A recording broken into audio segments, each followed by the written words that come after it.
15 जुलाई 2043 का दिन था। इस दिन पूरी दुनिया में एक बहुत ही खास वीआर एमएमओ गेम लॉन्च हुआ है। इस गेम का नाम था इन्फिनिटी डेंड्रोग्राम। लोग इस गेम को इसलिए पसंद करते हैं क्योंकि इसमें कुछ भी करने की आज़ादी थी। मतलब खिलाड़ी जैसा चाहे वैसा कर सकता था। कोई हीरो बन सकता था, कोई घूम सकता था, कोई लड़ सकता था और कोई बस दुनिया देख सकता था। इस गेम में कोई रोक टोक नहीं थी, इसलिए इसे इन्फिनिटी पॉसिबिलिटीज वाला गेम कहा जाता था। जैसे ही कोई खिलाड़ी गेम में लॉगिन करता, उसके सामने एक अजीब सा लेकिन प्यारी सी रोबोट बिल्ली आ जाती। ये बिल्ली कंप्यूटर से चलती थी और बहुत समझदार थी। उसका नाम था चेशर। यही बिल्ली हर नए खिलाड़ी को गेम की शुरुआत समझाती थी। सबसे पहले वो खिलाड़ी से उसका नाम पूछती थी। फिर स्टार्लिंग ने सोचा कि अलग नाम रखने की जरूरत नहीं है, इसलिए उसने अपने गेम में अपना असली नाम ही रख लिया। नाम रखने के बाद अगला स्टेप आता है कैरेक्टर बनाने का। रे ने अपने असली जैसे ही चेहरे और शरीर को चुना। उसने ज्यादा बदलाव नहीं किया, बस इतना किया कि लड़ाई के हिसाब से थोड़ा मजबूत लुक ले लिया। जब उसने आईने में खुद को देखा तो उसे अपने सुनहरे बाल और सिंपल कपड़े ठीक लगे। उसे लगा कि इतना काफी है। चैशन ने उसकी पसंद को सही मान लिया और उसे एक छोटा सा बैग दे दिया। उस बैग में शुरुआत के लिए जरूरी सामान और थोड़े पैसे थे ताकि रे अपना ट्रैवल शुरू कर सके। इसके बाद सबसे जरूरी और खास चीज आती है जिसे एम्ब्रियो इम्प्लांट कहा जाता है। चैशर ने उंगलियां चटकाई और रे के हाथ पर एक चमकता हुआ निशान बना दिया। यही उसका एम्ब्रियो था। अभी ये बहुत छोटा था और पूरी तरह बना नहीं था। चैशर ने समझाया कि जब ये एम्ब्रियो थोड़ा बड़ा हो जाएगा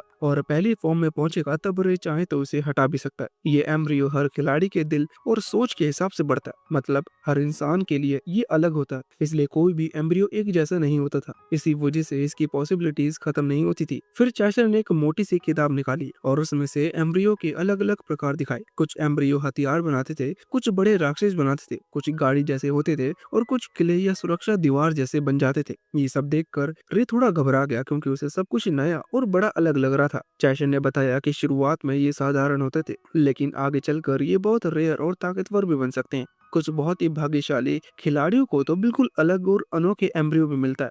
रे ने अपने हाथ के निशान को देखा और मन ही मन उसे अपने साथ ही मान लिया। इसके बाद आखिरी स्टेप था देश चुनना। हवा में एक गोल चमकदार गोला घूमने लगा। रे ने उसे देखकर किंगडम ऑफ आल्टर को चुना। ये एक शांत और सुंदर जगह थी। जैसन ने उसकी पसंद को मान लिया और बताया कि अब वो रे को अल्टर किंगडम की राजधानी में भेज देगी। रे के मन में हल्की सी जिज्ञासा थी कि क्या उसे कुछ खास करना पड़ेगा, लेकिन जैसन ने समझाया कि इस गेम में कोई मजबूरी नहीं है। रे चाहे तो कुछ भी बन सकता है या कुछ भी बनकर बस घूम सकता है। यहाँ रास्ता खुला था। इसके बाद रे की यात्रा सच में शुरू हो गई। जैसे ही वो नई दुनिया में पहुंचा, उसने चारों तरफ देखा। आसमान नीला था, पक्षियों की आवाज आ रही थी और जमीन को छूने पर असली मिट्टी जैसा एहसास हो रहा था। सब कुछ इतना असली लग रहा था कि रे को यकीन नहीं हो रहा था कि ये सिर्फ एक गेम है। वो अल्टर की राजधानी में खड़ा था, जहाँ ऊंची और चमकदार इमारतें पास पास बनी थी। रे के मन में बार बार यही सवाल आ रहा था कि क्या ये सच में गेम है या कोई दूसरी दुनिया। राजधानी में पहुंचते ही रे का पहला काम था अपने बड़ी भाई को ढूंढना। उसे पता था कि उसका भाई फव्वारे के पास रहता है, लेकिन रास्ता समझते हुए अचानक एक डरी हुई लड़की उसे टकरा गई।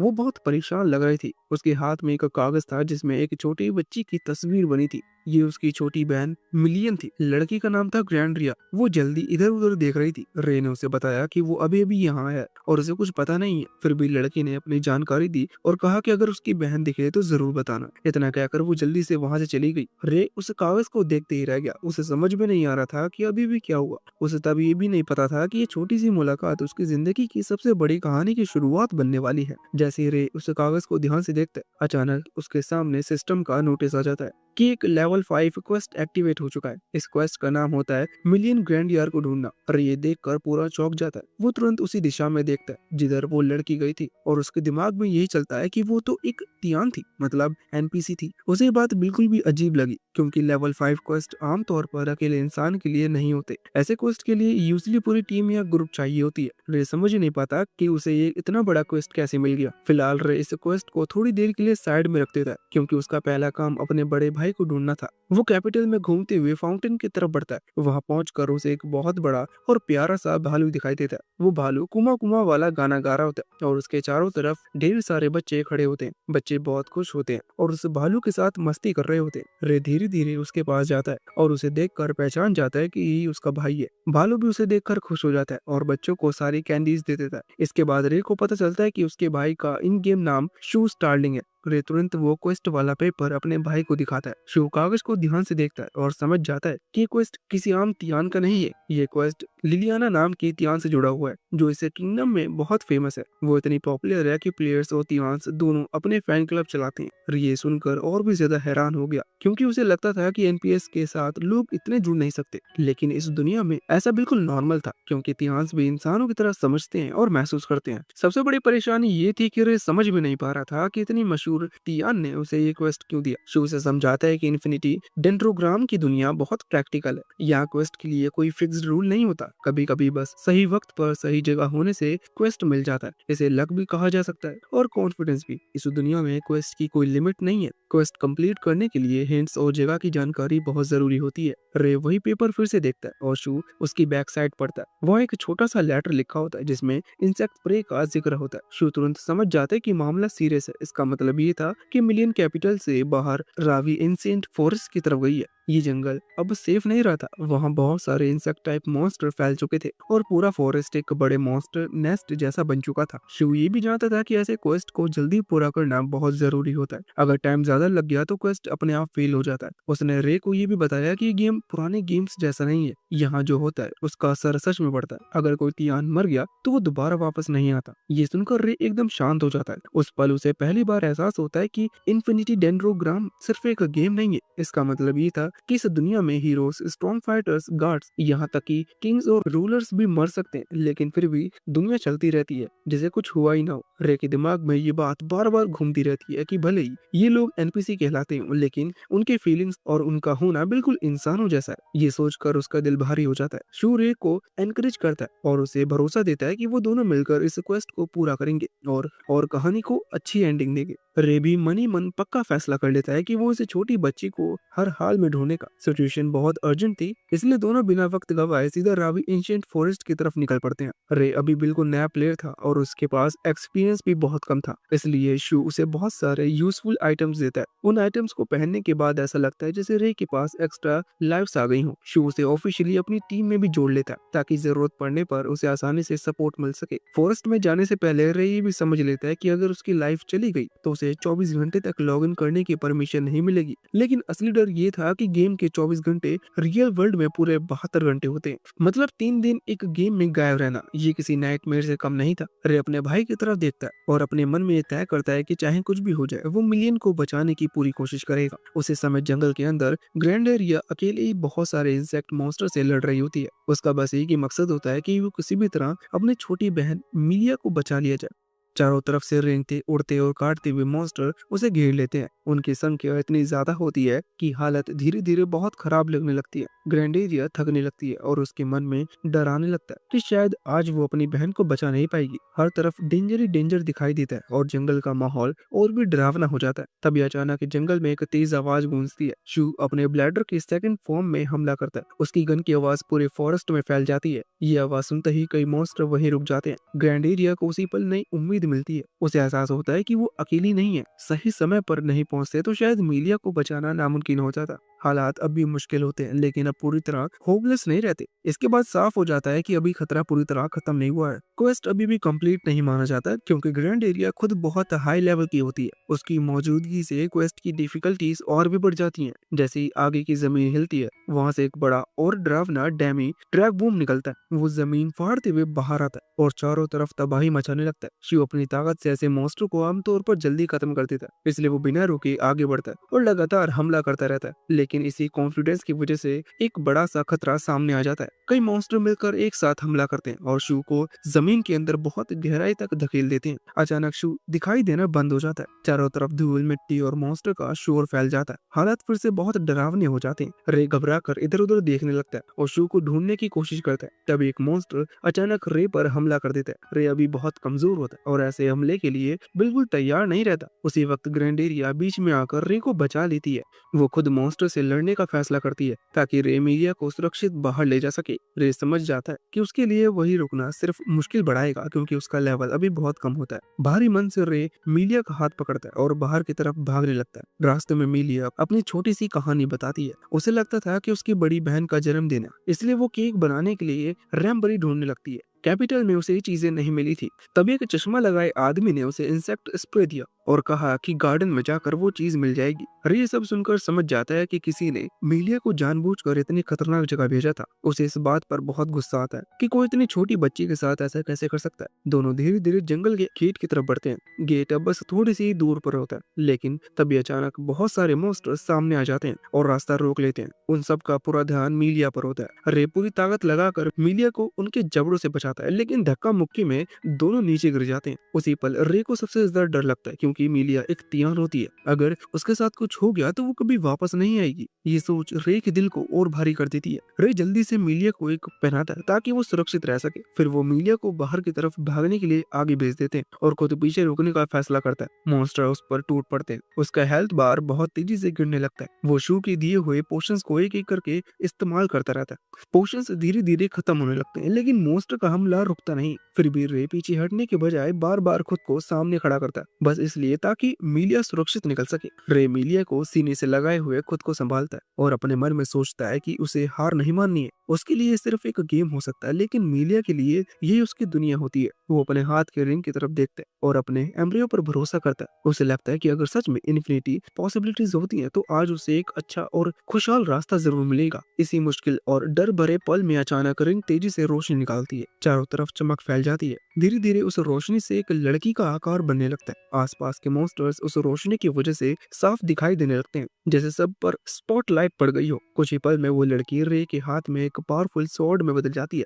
उस स्वॉर्ड की ताकत से रे एक एक करके सभी मॉन्स्टर को खत्म कर देता है। जंगल में फैला डर धीरे धीरे खत्म होने लगता है। थोड़ी देर बाद एम्ब्रियो फिर से इंसानी रूप में आ जाती है और अपना नाम नेमेसिस बताती है। ये साफ हो जाता है कि उसका जन्म रे के शरीर, दिल और आत्मा से हुआ है। अब रे अकेला नहीं होता। पहला क्वेस्ट पूरा होने की खुशी में शू एक बड़े भाई की तरह रे और नेमेसिस को खाने पर ले जाता है। खाना बहुत स्वादिष्ट होता है और जगह भी बहुत शानदार होती है। रे को लगता है कि उसने इतना अच्छा खाना पहले कभी नहीं खाया, लेकिन जैसे ही सब ठीक चल रहा होता है, अचानक सिस्टम सस्पेंड हो जाता है और रियल वर्ल्ड से नोटिफिकेशन आने लगती है। रे को समझ आ जाता है कि उसे थोड़ी देर के लिए लॉग आउट करना पड़ेगा। यहीं से रे की इस नई दुनिया की असली जर्नी और भी गहरी और बड़ी होने लगती है। शू पुराने प्लेयर होने की वजह से तुरंत समझ जाता है कि रे के रियल वर्ल्ड में कुछ न कुछ गड़बड़ हुई है और रे थोड़ी देर सोचकर फैसला करता है कि उसे अभी कुछ समय के लिए गेम से बाहर जाना होगा। जैसे ये होता है, नेमेसिस एकदम से परेशान हो जाती है। उसे सबसे ज्यादा चिंता इसी बात की होती है कि अगर रे चला गया तो वो खाना कैसे खाएगी। वो अपने दोनों हाथों में चिकन लेग्स पकड़े रहती है और इधर उधर देखती रहती है, जैसे कुछ छूट गया हो।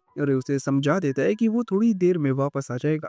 रे के लॉगआउट करते ही समय निकल जाता। जब वो वापस लॉग इन करता है तो देखता है कि टेबल पर रखा सारा खाना गायब हो चुका है। शू सारा खाना साफ कर चुका होता है। नेमेसिस ये देखकर बहुत हैरान हो जाती है और थक कर टेबल पर ही लेट जाती है। उसे लगने लगता है कि उसने बहुत देर तक इंतजार किया और फिर भी खाना नहीं मिला। शू सबको देखकर जोर से हंसता है और उसे बिल्कुल भी चिंता नहीं होती। थोड़ी देर में दूसरी टेबल पर से भी खाना आ जाता है और माहौल फिर से हल्का हो जाता है। नेमेसिस को ध्यान से देखते हुए रे के मन में एक सवाल आता है और क्यूरियोसिटी होती है कि एम्ब्रियोस इन्वॉल्व होने पर क्या उनका रूप बदल जाता है या नहीं। उसे ये भी सोच सताती है कि क्या नेमेसिस हमेशा ही इंसानी रूप में रहेगी या फिर आगे चलकर बदल जाएगी। शू अपने एक्सपीरियंस से समझ जाता है कि एम्ब्रियो का इवोल्यूशन पूरी तरह मास्टर पर डिपेंड करता है। नेमेसिस के केस में चांसेस बहुत ज्यादा होते हैं कि वो हमेशा मेडन फॉर्म में ही रहेगी। आर्म्स टाइप एम्ब्रियोज आमतौर पर अलग तरह के इवॉल्व करते हैं, लेकिन मेडन एक खास तरह का मिक्स या हाइब्रिड टाइप होता है। रे ये सब सुनकर और भी हैरान हो जाता है, क्योंकि इसका मतलब होता है कि उसे कुछ रेयर मिला है। नेमेसिस को रे शब्द बिल्कुल भी पसंद नहीं आता। उसे लगता है कि ये कोई अजीब सा नाम हो। शू आगे बताता है कि वो पहले भी एक ऐसे प्लेयर को जानता था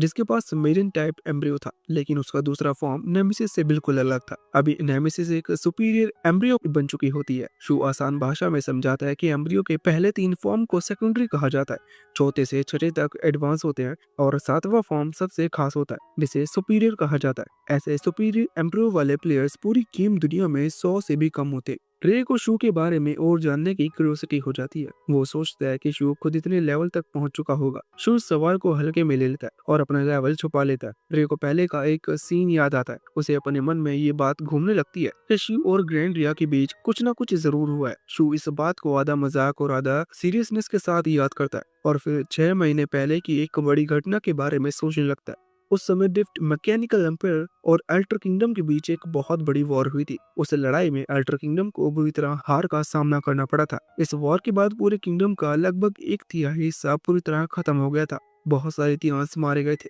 बड़े बड़े सेजेस खत्म हो गए थे, आधे से ज्यादा नाइट्स नहीं बचे थे और खुद राजा भी इस युद्ध में मारा गया था। बाहर से देखने पर दोनों देशों की ताकत लगभग बराबर लगती थी, लेकिन असली फर्क वहां पड़ा जहां आल्टर किंगडम के ज्यादातर मास्टर प्लेयर्स ने इस लड़ाई में हिस्सा ही नहीं लिया। इसी वजह बहुत सीधी और दुखद थी। राजा ने वॉर के लिए कोई रिवॉर्ड अनाउंस नहीं किया था। दूसरी तरफ एनिमी एम्परर ने साफ साफ रिवॉर्ड की घोषणा की थी। प्लेयर के लिए मोटिवेशन बहुत मायने रखता था और रिवॉर्ड ना होने की वजह से ज्यादातर स्ट्रॉन्ग प्लेयर ने लड़ाई से दूरी बना ली। किंगडम के टूटने की सबसे बड़ी वजह यही बनी कि टॉप 3 लेजेंड्स इस वॉर में उतरे ही नहीं। किल रैंकिंग बॉर्डर का लीडर जिसे सब किंग ऑफ डिस्ट्रॉय कहते हैं, सोलो रैंकिंग का लीडर फिगारो और क्लैन रैंकिंग का लीडर फ्यूज, जब इतने बड़े प्लेयर ही नहीं लड़े तो बाकी प्लेयर का मन भी लड़ाई से हट गया। रे ये सब सुनकर पूरी तरह समझ नहीं पाता कि ग्रैंड एरिया शू से इतनी नाराज क्यों रहती थी।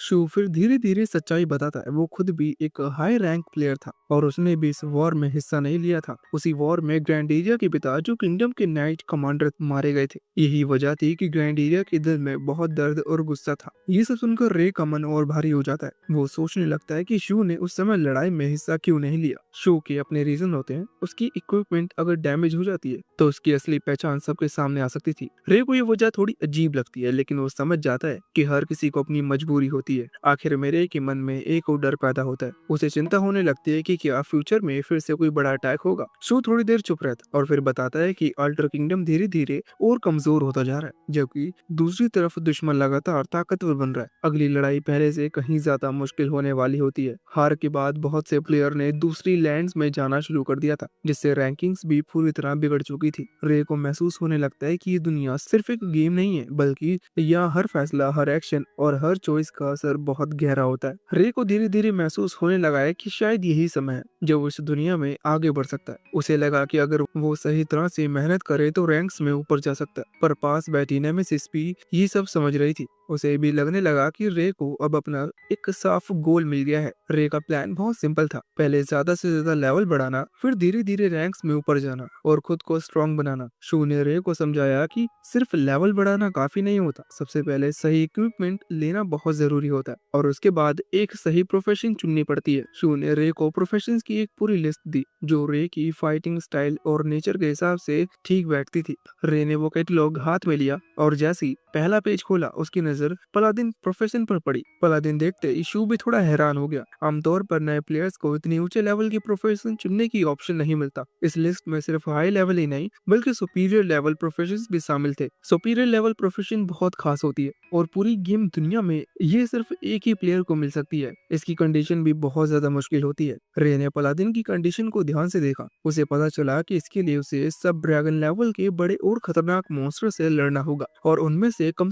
आधे मॉन्स्टर को खुद अपने दम पर मारना होगा। नेमेसिस को ये सुनकर इतना डर नहीं लगा क्योंकि उसे लगा कि सेंटिपिड जैसे मॉन्स्टर को तो वो आसानी से काट सकती है। इसके बाद अगली कंडीशन सामने आई। चर्च को 2 लाख लेयर डोनेट करना था। रे ने मन ही मन हिसाब लगाया और समझ गया कि अगर वो मॉन्स्टर ड्रॉप्स और आइटम बेच दे तो वो 4 लाख से ज्यादा भी कमा सकता है। आखिरी कंडीशन सबसे मुश्किल लग रही थी। नाइट्स के किसी इंपॉर्टेंट मेंबर या उनसे जुड़े किसी खास इंसान की रिकमेंडेशन चाहिए थी। रे को ये ऑलमोस्ट इम्पॉसिबल लग रहा था, लेकिन नेमेसिस ने उसे याद दिलाया कि पिछले क्वेस्ट में उसे ऐसा ही एक बड़ा रिवॉर्ड मिला था। शू ने रे की पूरी मदद की और सारी condition step by step clear करवा दी। इसी तरह रे की आखिरकार पलादिन प्रोफेशन मिल गई। इस प्रोफेशन के मिलने के बाद रे के लिए लेवलिंग पहले से कहीं आसान हो गई। बहुत कम समय में उसका लेवल 3 तक पहुंच गया और उसे एक नई स्किल भी मिली। हीलिंग मैजिक का नाम ही रे को बहुत पावरफुल लगा। इसी दौरान नेमेसिस की नजर पास में फंसे हुए 2 प्लेयर पर पड़ती है। वो दोनों मॉन्स्टर से गिरे हुए स्ट्रगल कर रहे थे। रे समझ गया कि अगर वो सीधे अटैक करेगा तो उन दोनों का एक्सपीरियंस चला जाएगा, इसीलिए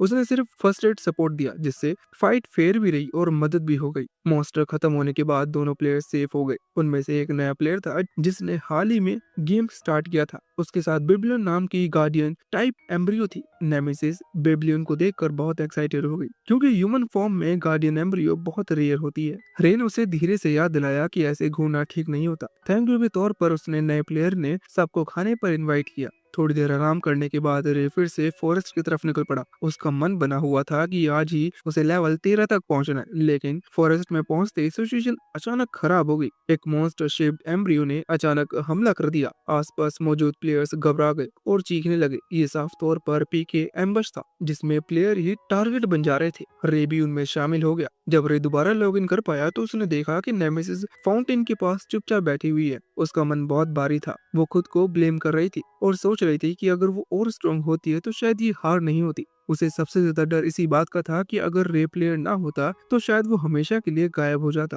रे ने नेमेसिस को संभाला और उसे समझाया कि अभी वो दोनों यहाँ हैं और पूरी तरह सेफ है। जब तक वो साथ है तब तक दोबारा कोशिश कर सकते हैं, धीरे धीरे स्ट्रांग बन सकते हैं और जो हुआ उसका बदला भी ले सकते हैं। नेमेसिस को ये सुनकर थोड़ी हिम्मत मिली और उसने भी मान लिया कि उनका रास्ता भी बहुत लंबा है। रॉयल कैपिटल के पास पीके इंसिडेंट बढ़ने लगे थे, इसलिए रे ने फैसला किया कि वो रॉयल केमिस्ट्री जाकर मॉन्स्टर हंट करेगा। वहाँ का माहौल बहुत डरावना था, चारों तरफ सन्नाटा था और कोई प्लेयर नजर नहीं आ रहा था। नेमेसिस को वो जगह बिल्कुल पसंद नहीं आ रही थी। रे ने हल्के मजाक में सोचा कि शायद यहाँ लोग इसलिए नहीं आते क्योंकि एंट्री के लिए बहुत महंगा पास लगता है। गेट पर पहुंचते ही गार्ड्स ने रे से पास नहीं मांगा क्योंकि वो पलादिन था। ये देखकर रे को अपने खर्च किए हुए पैसे याद आ गए और उसे हल्का सा दुख हुआ। हंट शुरू होते ही नेमेसिस पूरी तरह अलर्ट हो गई। उसने रे को समय रहते वार्न कर दिया कि नीचे से कोई आ रहा है। इसी वजह से रे एक सरप्राइज अटैक से बच गया। रे फाइट के लिए तैयार हो गया, लेकिन सामने आने वाला प्लेयर अलग ही निकला। वो कोई और नहीं बल्कि सोलो रैंकिंग का फेमस प्लेयर फिगारो था। फिगारो ने रे को देखकर हैरानी जताई कि वो अपने डेंजरस इलाके में अकेले क्या कर रहा है। उसने बताया कि बाहर लो लेवल एरियाज ज्यादा सेफ होते हैं।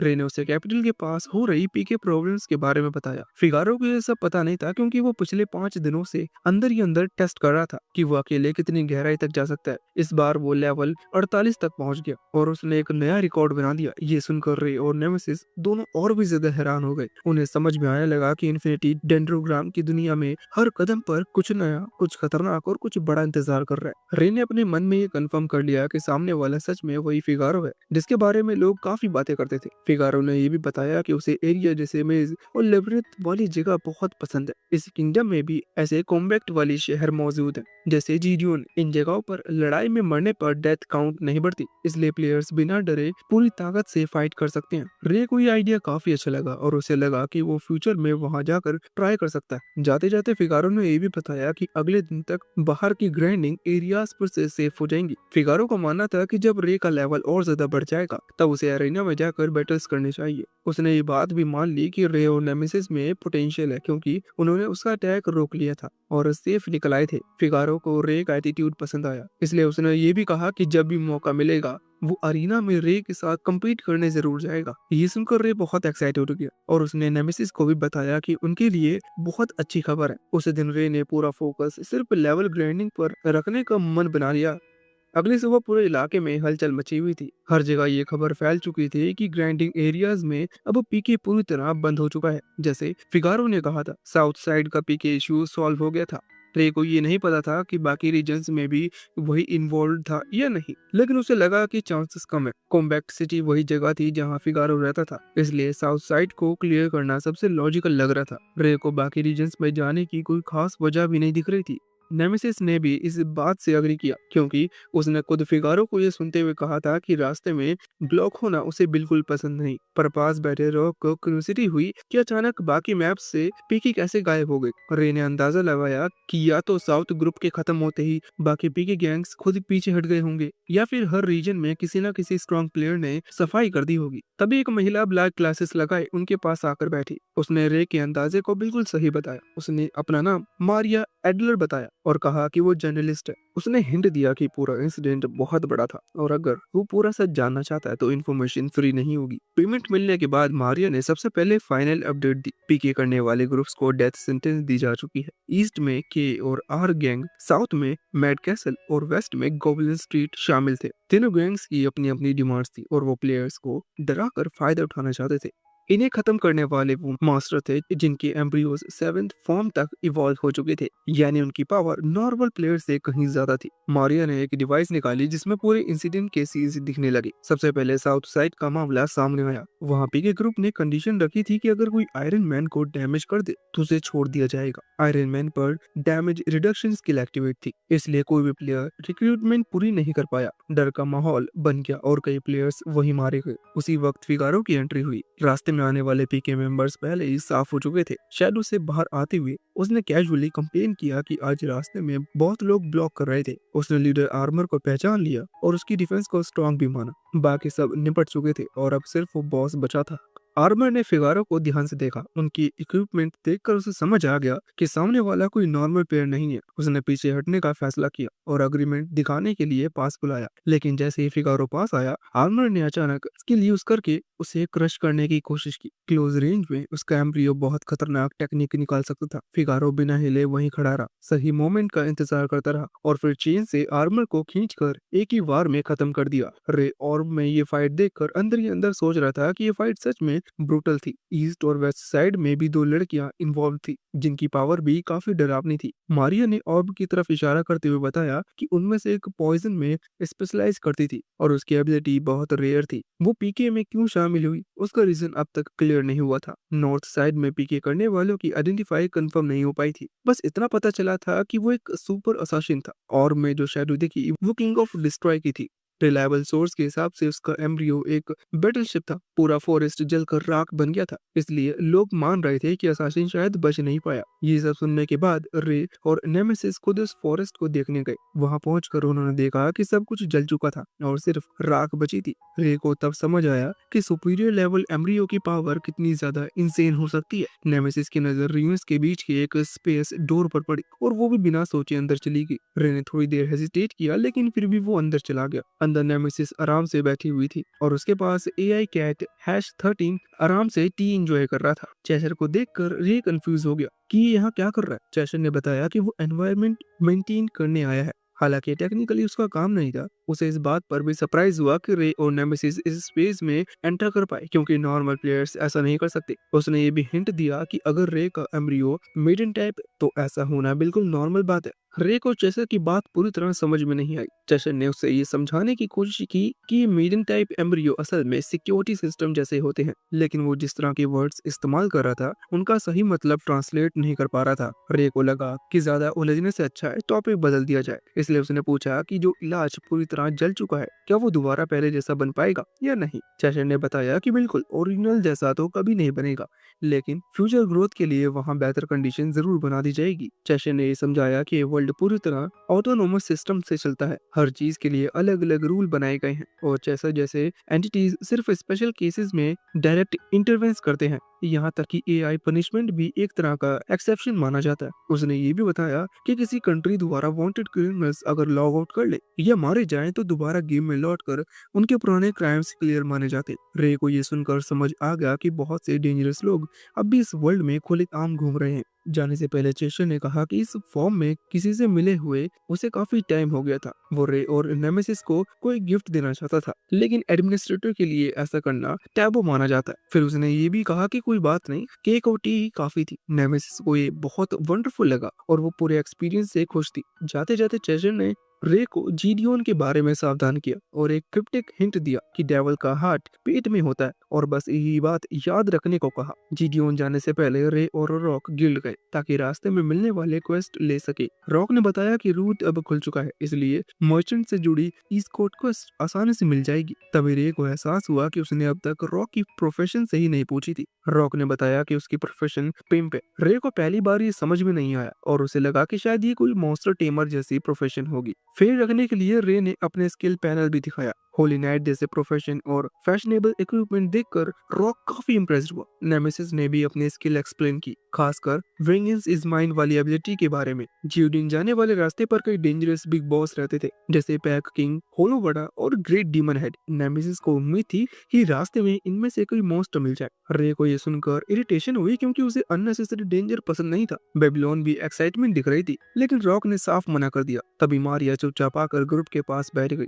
उसने बताया कि उसे भी ज्यूडियन में काम है और वो भी रास्ते से क्वेस्ट लेना चाहती है। सबकी राय लेने के बाद उसे ग्रुप में शामिल कर लिया गया। मारी ने कॉन्फिडेंटली बताया कि ट्रैवलिंग उसकी स्पेशलिटी है। रे ने एक एस्कॉर्ट क्वेस्ट चुना जिसमें 30,000 लेयर रिवॉर्ड था। सबने इसे क्वेस्ट पर अग्री कर लिया और अगले ही दिन सुबह निकलने का प्लान बनाया। रॉक ने मॉन्स्टर टेम करके ट्रांसपोर्ट का इंतजार किया और एक ज्वेल दिखाया जिसके अंदर मॉन्स्टर स्टोर रहते थे। मारी ने पहले ही क्लियर कर दिया कि उसकी जर्नलिस्ट स्किल सिर्फ एक्सपीरियंस बढ़ाने में मदद करती है और कॉम्बैट में वो बिल्कुल यूजलेस है। चलते चलते नेमेसिस ने अचानक आगे देखने का इशारा किया। सामने एक मर्चेंट कारवा मॉन्स्टर से घिरा हुआ था। रे को लगा कि ऐसे लोगों को छेड़ देना गलत होगा, लेकिन ये भी पता था कि फाइट में डेथ पेनल्टी का रिस्क रहता है। उसने सबकी तरफ देखा। रो ने फाइट करने का फैसला किया और मारी ने सपोर्ट देने की बात कही। छोटे मॉन्स्टर जल्दी साफ हो गए। कारवा के कमांडर ने थैंक्स कहा और बताया कि अगर रे और रॉक सही समय पर नहीं आते तो शायद कोई भी बच नहीं पाता। तभी अचानक एक और मॉन्स्टर ने हमला कर दिया। नेमेसिस की अलर्टनेस की वजह से रे बच गया, लेकिन ये मॉन्स्टर पहले से कहीं ज्यादा स्ट्रॉन्ग था। मारी ने तुरंत वार्न किया कि ये उबम अल्ट्रा बॉस मॉन्स्टर है। वही ग्रेट डीमन चारों तरफ पॉइजन फैल गया। बेबीलोन के प्रोटेक्शन की वजह से रॉक सेफ रहा, लेकिन रे बुरी तरह पॉइजन हो गया। मेर्लियन ने मॉन्स्टर को धक्का देकर रे की जान बचाई। मैरी ने पर्पल लिक्विड फेंका जो एंटीडोट था। उसी की वजह से रे 180 सेकंड्स तक पॉइजन से इम्यून हो गया। कॉन्फिडेंस वापस आते ही रे ने फिर से अटैक शुरू किया। नेमेसिस लगातार वार्निंग देती रही और फाइट और भी ब्रूटल होती चली गई। रॉक और बेबीलोन ने फ्लाइंग बीस्ट को संभाल लिया ताकि रे अकेले ना पड़े। लास्ट मोमेंट में रे ने अब तक सारा एक्यूमुलेटेड डैमेज इस्तेमाल करके वेगनेसेस इज माइन एक्टिवेट किया और मॉन्स्टर का सिर काट दिया। इसके बावजूद मॉन्स्टर पूरी तरह नहीं रुका। उसी वक्त रे को चेशियर की बात याद आई कि डेविल का हार्ट पेट में होता है। उसकी ताकत लगभग खत्म हो चुकी थी और वो जमीन पर गिर गया, लेकिन फिर उसने खुद को संभाला। उसने सोचा कि जब उसके टीममेट्स अब तक नहीं हारे तो वो कैसे हार सकता है। रे ने स्वॉर्ड उठाई और जीत की तरफ एक कदम बढ़ाया। नेमेसिस ने उसे वार्न किया कि सिस्टम का बीप सुनाई दे रहा है और ये नॉर्मल नहीं है। उसी पल स्क्रीन पर कई वार्निंग्स एक साथ आने लगी और साथ ही काउंटडाउन टाइमर भी शुरू हो गया। सिस्टम रे से यस या नो कंफर्म करने का इंतजार कर रहा था। दूसरी तरफ कहीं गार्ड्रेंडा की बॉडी में 2 नई आंखें उगाई और वो रे को ढूंढने निकल पड़ा। सोचने का बिल्कुल टाइम नहीं था। रे के पास गैम्बल करने के अलावा कोई ऑप्शन नहीं बचा। तभी सिस्टम ने एक और नोटिफिकेशन दिखाया जिसमें इवोल्यूशन प्रोसेस कंफर्म हो रहा था। नेमेसिस को फोर्सफुली इमरजेंसी इवोल्यूशन में डाल दिया गया। टाइमर खत्म होते ही नेमेसिस अपने सेकंड इवोल्यूशन फॉर्म में आ गई। उसका नया रूप पहले से कहीं ज्यादा पावरफुल लग रहा था और उसने तुरंत मॉन्स्टर का अटैक ब्लॉक कर दिया। इस फॉर्म में नेमेसिस को अपनी बॉडी के अंदर पावर ओवरफ्लो होती हुई महसूस हो रही थी। ऐसा लग रहा था जैसे सामने खड़ा ये जाइंट बीस्ट कोई बड़ी चीज ही नहीं है और उसे हराना हाथ घुमाने जितना आसान होगा। रे को भी लगा कि अब शायद फाइट जल्दी खत्म हो जाएगी। दोनों ने मिलकर गार्ड्रेंडा के खिलाफ फाइनल राउंड की तैयारी कर ली।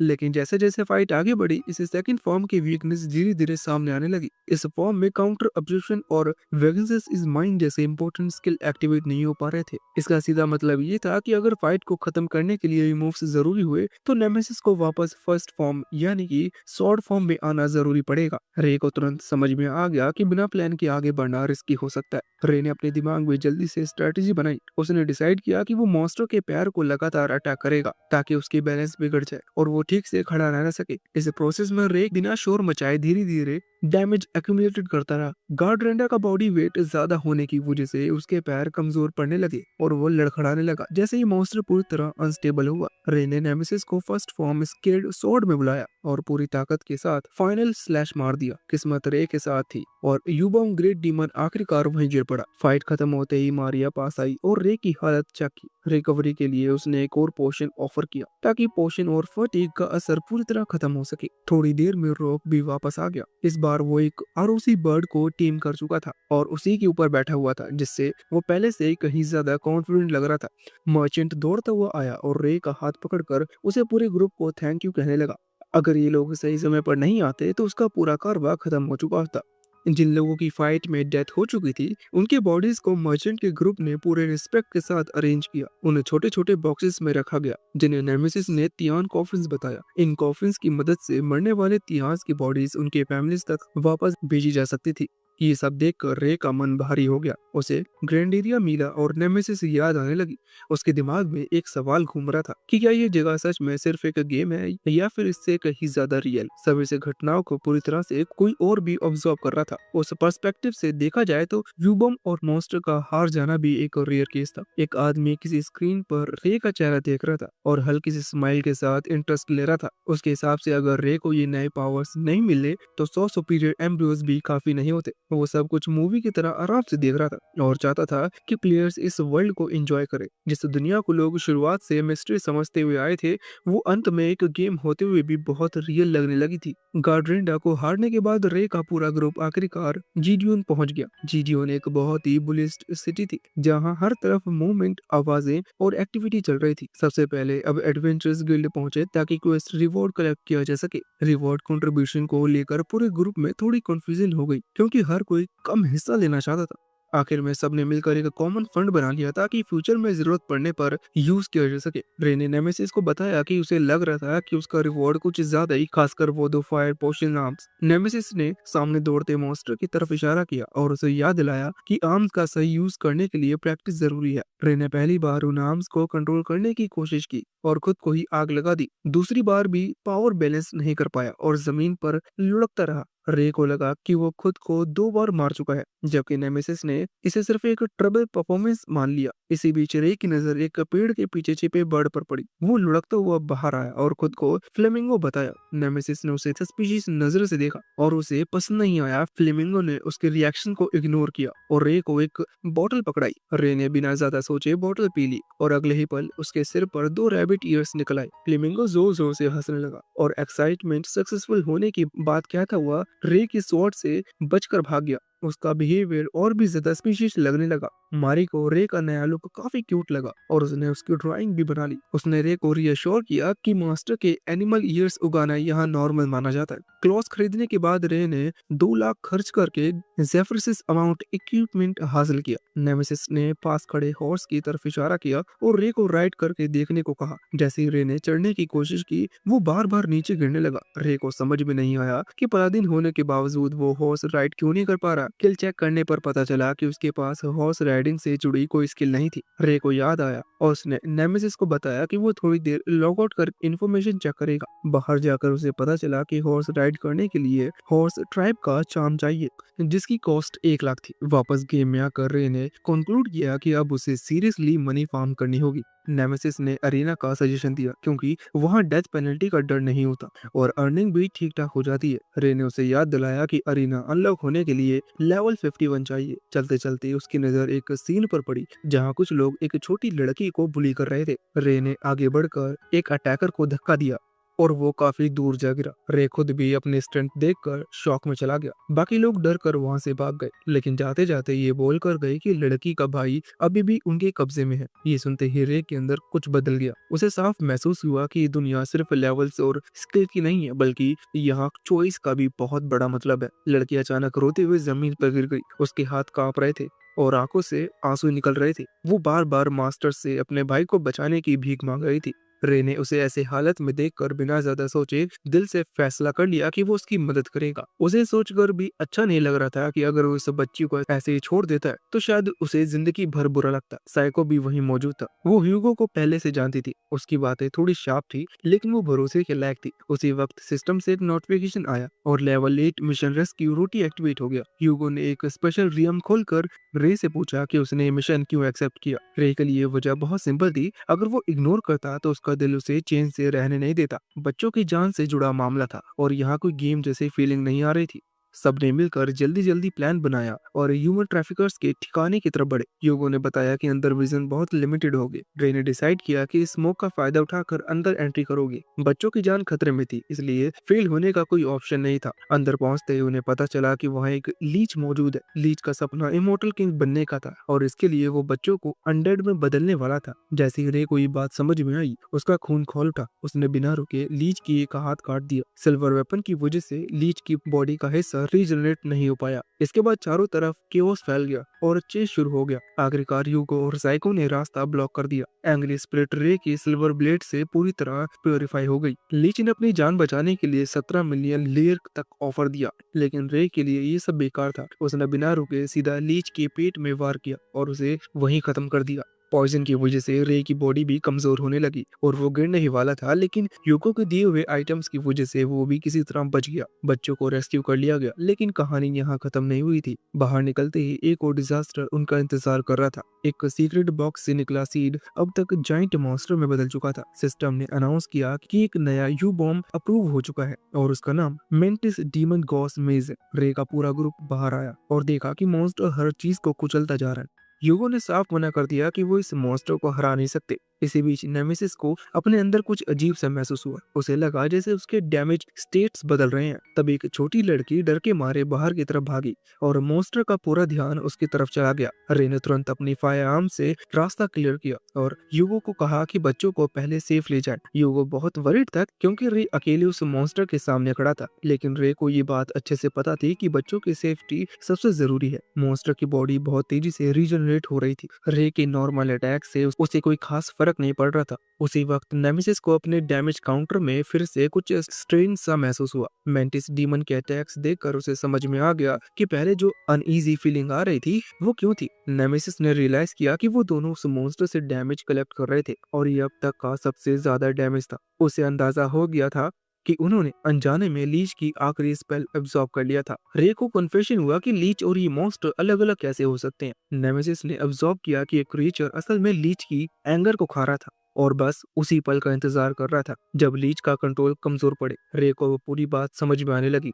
अगर ठीक उसी समय वेगनेसिस यूज किया जाए जब लीच अपनी एंगर संभालने की कोशिश करे तो मॉन्स्टर को हराया जा सकता था। नेमेसिस भी इस बात से अग्री करता है। अब उनके पास यही एक गैम्बल बचा था। रे ने मॉन्स्टर की तरफ देखा और सोचा कि इसने कितने बच्चों की जान ली होगी और फिर भी इसके अंदर इतनी हेटेड बची हुई है। उसने मन ही मन ठान लिया कि अब ये किसी और को नुकसान नहीं पहुंचाएगा। कई बार काटने के बाद रे को समझ में आ गया कि अगर जल्दी वीक पॉइंट नहीं मिला तो फाइट ज्यादा देर तक नहीं चल पाएगी। इससे भी बुरी बात ये थी कि अब तक कलेक्ट हुआ सारा डैमेज अचानक गायब हो गया था। साफ था कि मॉन्स्टर की हेटेड शिफ्ट हो चुकी थी, जैसा रे ने अंदाजा लगाया था। मेंटिस डीमन ने अपना टारगेट बदलकर बच्चों और यूगो की तरफ कर दिया। रे ने पूरी स्पीड से खुद को उसके रास्ते में डाल दिया। ठीक उसी वक्त जब मॉन्स्टर कैरिज तक पहुंचने वाला था, यूगो ने राहत की सांस ली और तुरंत कैरिज लेकर दूर निकल गया, मन में यही दुआ करते हुए कि रे जिंदा रहे। रे की वजह से गुस्से में आया लीच फिर से मॉन्स्टर को कंट्रोल करने लगा। इस बार रे को मॉन्स्टर के सिर पर एक वीक पॉइंट दिखा। जैसे ही वो अटैक करने आगे बढ़ा, अचानक मॉन्स्टर का एक कोर बाहर निकल आया और जोर से रे को धक्का दे दिया। रे बहुत दूर जाके गिरा। उसकी जान बचाने के लिए नेमेसिस तुरंत ह्यूमन फॉर्म में आ गई और उसके पीछे रेजिस्टेंस बनाई, लेकिन अटैक इतना ताकतवर था कि रे फिर भी अनकॉन्शियस हो गया। आसपास सब कुछ शांत हो गया, लेकिन ये साफ था कि कहानी अभी खत्म नहीं हुई थी। बेहोशी की हालत में रे ने खुद को एक अजीब से सपने में पाया। उसे लगा जैसे वो किसी खाली जगह में तैर रहा हो। उसी जगह उसे एक छोटा सा बच्चा दिखाई दिया जो एक एम्ब्रियो फ्रेगमेंट था। वो पूरा नहीं था, अधूरा सा था, जैसे उसकी पावर पहले ही टूट चुकी हो। वो बच्चा रे को समझा रहा था कि सिर्फ आग की ताकत से जीतना नामुमकिन नहीं है। उसने रे को बताया कि वो लाइफ और इंटेलिजेंस की शक्ति से बना है, ऐसी शक्ति जिससे इविल डीमंस पैदा नहीं हो सकते। उसकी एग्जिस्टेंस रे के इस्तेमाल किए हुए आइटम की वजह से दोबारा बनी थी। अब वो रे को समझ चुका था और अब रे की बारी थी कि वो उसे समझे। नेमेसिस के साथ साथ उसे उसकी पावर को भी सही तरीके से यूज करना होगा, तभी बाकी एबिलिटीज धीरे धीरे अनलॉक होंगी। उधर उसकी दुनिया में नेमेसिस अकेले मेंटिस डीमन को रोकने की पूरी कोशिश कर रही थी। उसे साफ पता था कि अगर थोड़ी देर हुई तो रे के साथ साथ वो खुद भी खतरे में पड़ सकती है। मॉन्स्टर के हर अटैक के साथ जमीन हिल रही थी और हवा भारी होती जा रही थी। उसी बीच नेमेसिस को पीछे से किसी और की प्रेजेंस महसूस हुई। रे की कॉन्शियसनेस वापस लौटने लगी और दोनों की कोऑर्डिनेशन फिर से परफेक्ट हो गई। अब दोनों एक साथ मूव कर रहे थे बिना कुछ बोले, जैसे पहले से प्रैक्टिस की हो। फाइट के दौरान रे को एक मौका मिला और उसने मॉन्स्टर के शरीर पर एक छोटा सा हिस्सा काट कर निकाल लिया। उसे खुद भी समझ में नहीं आया कि उसने ऐसा क्यों किया, लेकिन उसे तुरंत महसूस हुआ कि मॉन्स्टर पर इसका उल्टा असर हो रहा है, जैसे कोई हिडन स्विच ऑन हो गया हो। शायद ये पहली बार था जब किसी एनिमी ने उसे खाया और उसी से उसकी कमजोरी सामने आई। रे ने अपनी आदत के मुताबिक वेगन्स यूज किया और आखिरकार मेंटिस डीमन गिर गया। दूर कहीं ऑब्जर्वेशन स्क्रीन के पीछे बैठा एक मिस्टीरियस आदमी सब कुछ देख रहा था। लगातार 2 दिन युगोम जैसे मॉन्स्टर के सामना करना और उन्हें हराना उसके लिए काफी इंटरेस्टिंग बन चुका था। शाम के वक्त वापस लौटते हुए नेमेसिस ने रे के बारे में सोचा कि क्या वो इस खतरनाक दुनिया को छोड़ देगा। रे के दिमाग में ये बात घूम रही थी कि ये दुनिया मौत और लड़ाइयों से भरी है, यहाँ रहना सही है या नहीं ये उसे खुद भी साफ नहीं लग रहा था। लेकिन उसने तय कर लिया था कि जो कुछ भी मुश्किल आएगी वो उसका सामना करेगा, वो अपनी सारी एबिलिटीज का पूरा इस्तेमाल करेगा। नेमेसिस को ये सोचकर अच्छा लगा और उसने भी मन ही मन तय कर लिया कि रे सबको प्रोटेक्ट करेगा और वो रे को प्रोटेक्ट करेगी। इधर दूसरी तरफ जोया का ग्रुप अरीना का इनविटेशन लेकर जूडियन की तरफ जा रहा था। रास्ते में अचानक उसे अजीब सी स्मेल आई। कैंग ने खुद को सूंघा लेकिन वो साफ था। उसी पल जुयो ने डेंजर महसूस कर लिया। हवा में एक गोली निकली और सामने पहाड़ी के नीचे गॉब्लिन स्ट्रीट का लीडर एल्ड्रेज गुस्से में खड़ा दिखा। लेकिन इससे पहले कि कोई कुछ समझ पाता, जुयो गायब हो चुका था। अगले ही पल एल्ड्रेज हार चुका था और उसका एम्बिश खत्म हो गया था। अगली सुबह ब्रेकफास्ट के समय नेमेसिस ये सोच रही थी कि सुपर असासिन से बदला कैसे लिया जा सकता है। मैरी ने रे की कमजोरियों को एनालाइज किया। रे की biggest problem short combat range थी और नेमेसिस की स्किल अगर फेल हो जाए तो सिचुएशन डेंजरस हो जाती थी। मैरी ने यह भी समझाया कि स्पीड और फिजिकल टफनेस की कमी और भी अंडर एस्टिमेट नहीं करनी चाहिए। स्ट्रेंथ जरूरी है लेकिन एजिल और टफ हुए बिना रे लंबे समय तक सर्वाइव नहीं कर पाएगा। उसने ये भी बताया कि रियल वर्ल्ड की स्किल यहाँ असर दिखाती है और एम्ब्रियो की सुप्रीम स्किल फ्यूचर में बहुत बड़ा रोल निभाएगी। अरीना का टिकट सामने आया जिसमें फिगारो और जुयो की फाइट अनाउंस हो चुकी थी। रे ने अपना नेक्स्ट प्लान तैयार किया और गिल्ड से रिवॉर्ड कलेक्ट किया। 80 मिलियन लेयर देकर उसने डिसाइड किया कि वो युगो के साथ शेयर करेगा। रास्ते में शू से मुलाकात हुई और अरीना में साथ बैठने का प्लान बन गया। शू ने साफ कहा था कि एक नए प्लेयर के लिए 2 युगों को हराना बहुत बड़ी बात है। अरीना पहुंचते ही माहौल भारी हो गया। सुपर रैंक्ड प्लेयर्स, छुपी हुई पहचान, पॉलिटिक्स और अंदर की चालें सब सामने आने लगी। फिगारो और जुयो की फाइट को लेकर क्राउड में एक्साइटमेंट थी। रूल्स अनाउंस हो चुके थे और पूरा अरीना एनर्जी से भरा हुआ था। रे को साफ महसूस हो रहा था कि ये सिर्फ एक मैच नहीं है बल्कि आने वाले बड़े तूफान की शुरुआत है। मैच आगे बढ़ते ही शू ने नोटिस किया कि ऑर्गेनाइज से प्रोटेक्टिव बैरियर ठीक से सेट नहीं हुआ था। बैरियर की वजह से अंदर की मूवमेंट थोड़ी स्लो हो रही थी ताकि ऑडियंस सब कुछ आराम से देख सके। रे ने देखा कि फिगारो पूरी तरह डिफेंसिव स्टाइल में फाइट कर रहा था। उसकी स्पीड ही उसकी सबसे बड़ी ताकत थी। दूसरी तरफ जुयो के लंबे और मजबूत आर्म उसे डिस्टेंस बनाए रखते हुए भी अपोनेंट पर प्रेशर डालने की पावर दे रहे थे। इतने हैवी अटैक्स के बाद भी फिगारो के शरीर पर कोई खास चोट नहीं दिख रही थी। रे को लगा कि ये कोई एम्ब्रियो स्किल होगी लेकिन असल में ये उसकी क्लॉक से जुड़ी इक्विपमेंट स्किल थी। वो क्लॉक बाहर से आने वाली ताकत को पूरी तरह रोक लेती है। बस इसकी एक कमजोरी थी, यूज होने के बाद उसका कूलिंग टाइम बहुत लंबा था। इसका मतलब ये था कि फिगारो अपना सबसे बड़ा कार्ड पहले ही इस्तेमाल कर चुका था। अब सबकी नजर इस बात पर थी कि जुयो के पास भी अभी और क्या बचा है। जैसे ही फिगारो की डिफेंसिव स्किल पूरी तरह खत्म हुई उसी पल उसके मुंह से खून बाहर आने लगा। उसका शरीर थोड़ा डगमगाया और सबने देखा कि शुयो के हाथ में उसके लंग्स का टुकड़ा था। शुयो के चेहरे पर हल्का सा अफसोस था क्योंकि वो हार्ट तक नहीं पहुंच पाया था। अरीना में बैठे लोग सुन रह गए। रे को सबसे ज्यादा कंफ्यूजन हुआ क्योंकि उसकी समझ में नहीं आ रहा था कि अगर फिगारो की क्लॉक बाहर से आने वाली ताकत को रोकती थी तो फिर उसके शरीर के अंदर इतनी बड़ी चोट कैसे आ गई। रॉक ने कामली एम्ब्रियो के सुप्रीम स्पे का कॉन्सेप्ट ध्यान में रखकर पूरी सिचुएशन को समझाया। असल में यह अटैक नॉर्मल नहीं था बल्कि बहुत देर से प्लान किया गया था। अरीना के अंदर फिगारो ने भी समझ लिया था कि अल्ट्रा लॉन्ग डिस्टेंस से किया गया ये हमला अचानक नहीं था। शूयू ने इस बात को नकारा नहीं लेकिन वो आगे बढ़ने की जल्दी भी नहीं दिखाया। शू ने आसपास बैठे लोगों को क्विकली समझाया कि शूयू अभी भी बहुत सोच समझ कर खेल रहा है, वो कोई भी रिस्क जल्दी नहीं लेना चाहता। रॉक का मानना था कि फिगारो ने अभी तक अपना एम्ब्रियो पूरी तरह रिवील नहीं किया लेकिन शू इस बात से बिल्कुल सहमत नहीं था।